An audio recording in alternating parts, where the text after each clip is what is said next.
how you feel about the program and how's your stay here in China.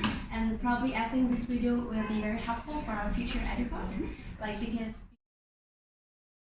Well, I just never been to China, and I was doing my world tour essentially, au pairing, and I was like, I've never been to China, might as well come to China. And Sarah contacted me, and yeah, so it's not a super inspiring story, but yeah, and I'm so glad that I did though, because like my family was all, like you're saying, like, why China? Like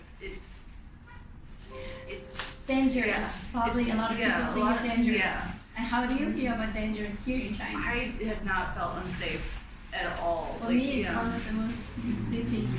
Oh, Yeah.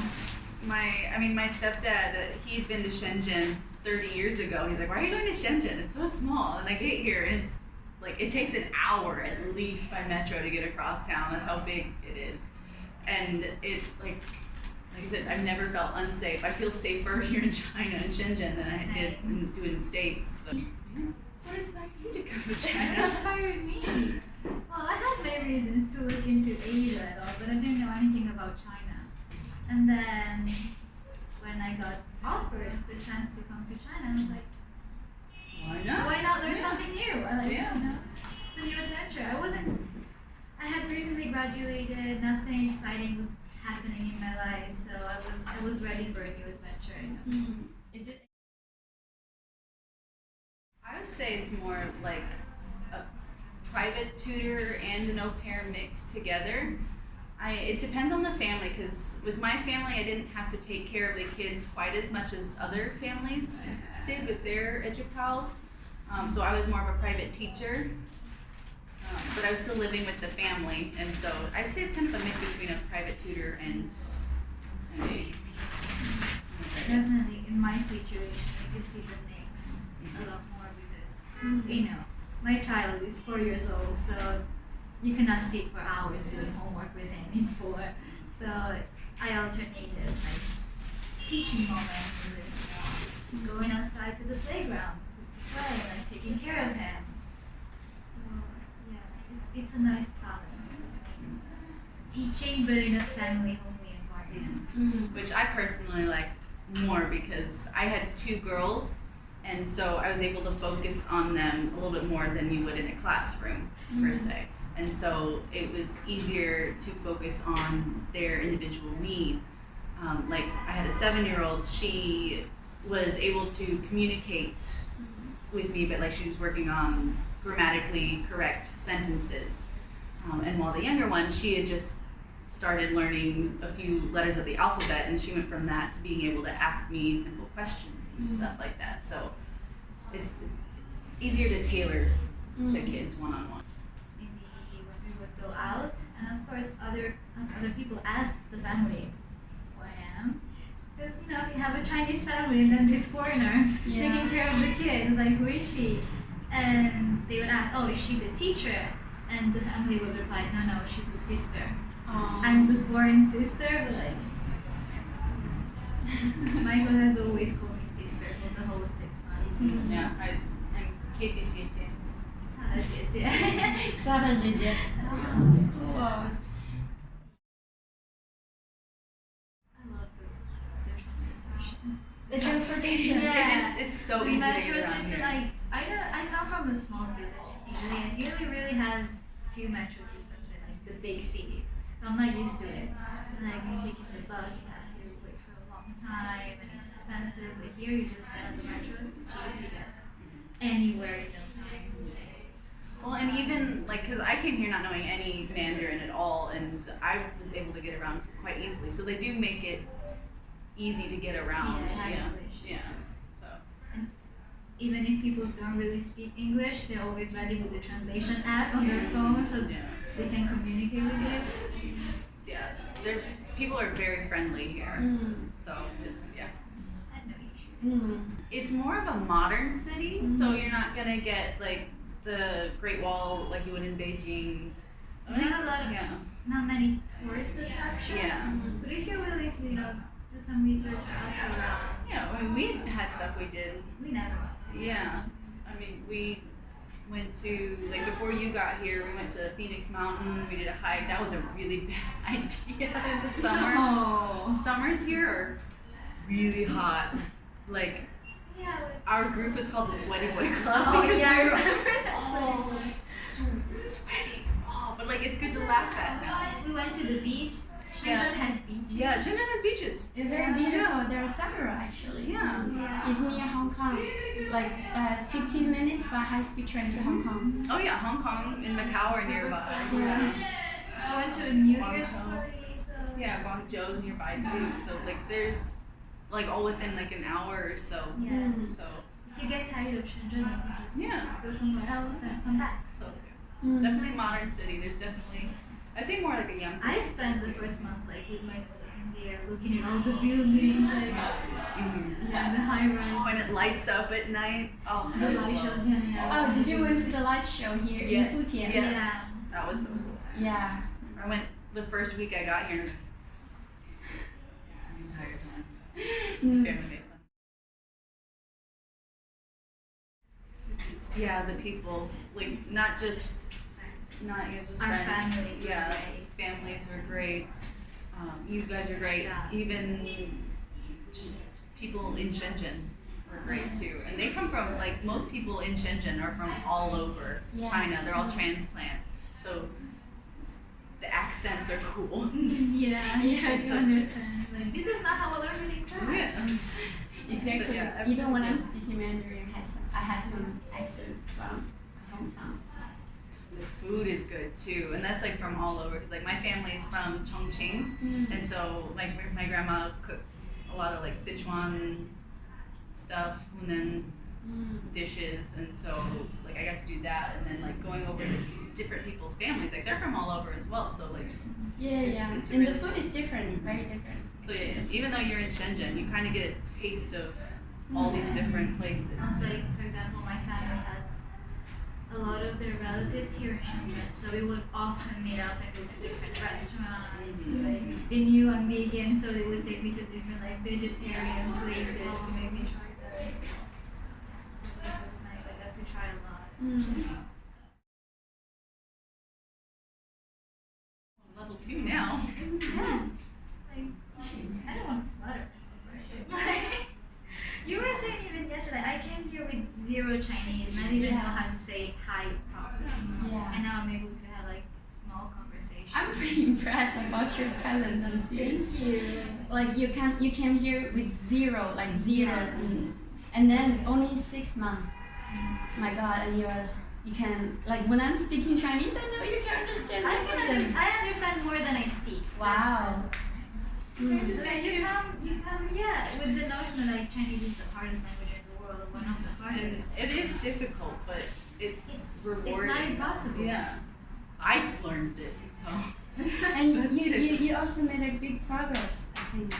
I think you almost finished the level 2, right? Yeah. I just have to take the test To speak it out. and that's a good thing about being here in China is yeah, you get to practice. Like I can order my coffee, and I order special coffee because I'm special. I'm lactose intolerant, so I have to get Ah, like special that coffee. is- Yeah, I mean, because when I was first here, there was an Edu-Pal who was level 4 for Mandarin, so she could speak very well. So she would always order my coffee, and then when she left, I was like, you know, and like the first time I ordered a cup of coffee, and like they got it right, like I was so proud.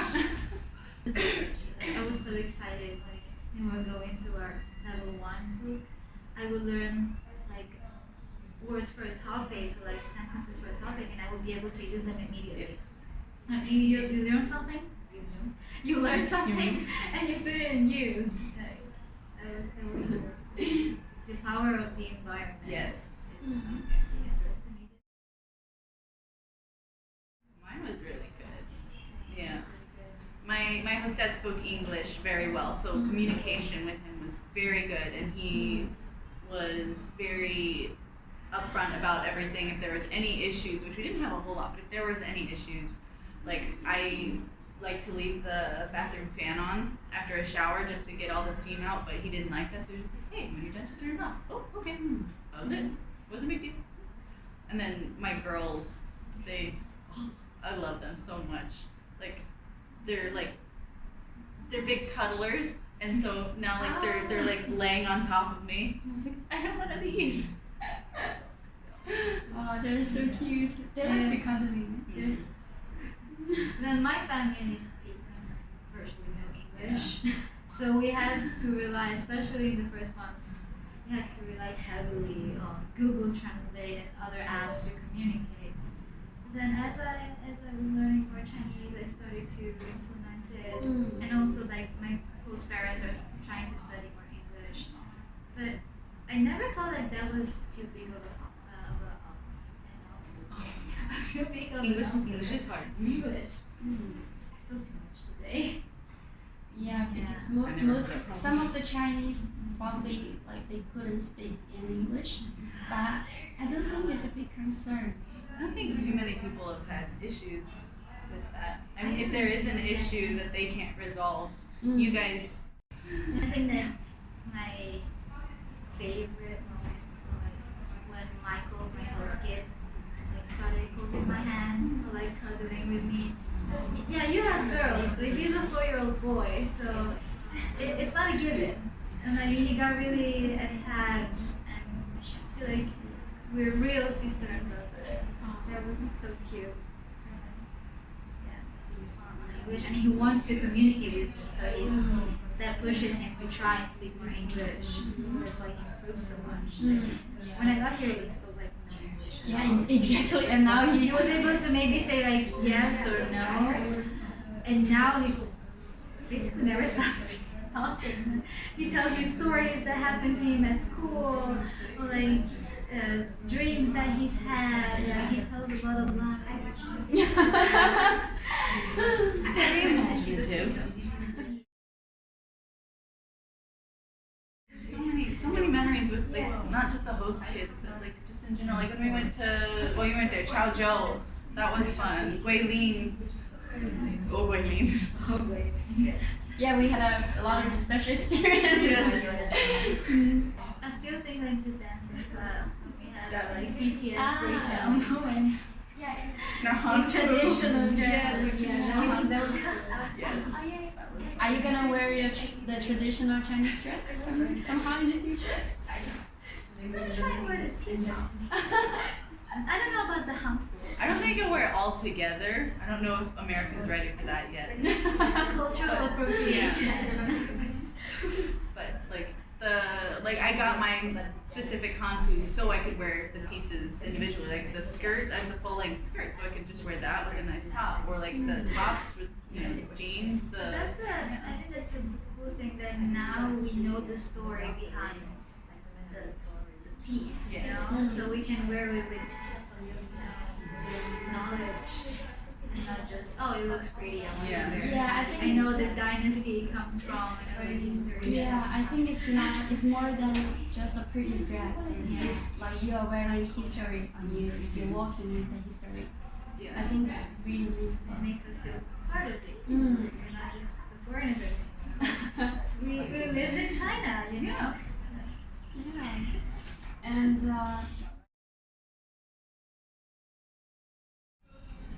Like I'm a completely different person now, and my goal, again, I set out for like a year of traveling around the world so I can find myself, and I ended up staying here in China. Like when I first signed up for 6 months, I was really nervous because like, oh, that's 6 months in a country. Like I was doing 3 months.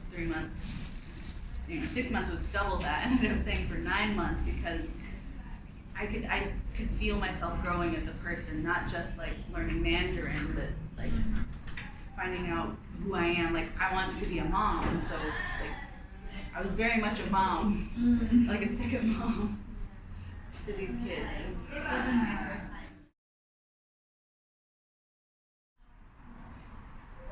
I would say don't come into this thinking it's like any other au pair program. It's not like you like pick the kids up from school, you look after them.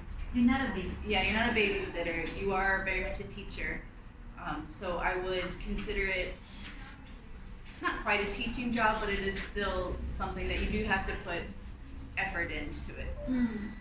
And then you do have responsibilities as well. Yes, you are here to have fun, exchange cultures, do all that stuff, but it is still a job at the end of the day. So It's a give and take Yeah. situation. The more effort you put into teaching English and make sure you add value to your family, you also get something back. so much more back. Yeah, but Yeah. they're I feel like that's what makes you grow up. Yeah, Responsibilities, exactly. I think challenges. it's more than a language and culture exchange. Yeah. Also good opportunity for you to learn so much and grow up and become more mature. Yes. I mean, like, 'cause we have people here that are like 19 years old, and like obviously they're gonna grow up. But I'm 25 years old, and like I've done a lot of growing as well. And you're 24, yeah. I actually had my birthday in China. I did too. So we literally grew up. We literally grew up in China, yes.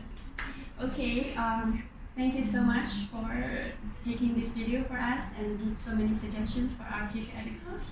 And I hope you have a nice day here, and I wish you the brightest future. Thank you. Are we supposed to hug or hold hands? Okay, let's keep it professional. Hold hands? Thank you. Thank you.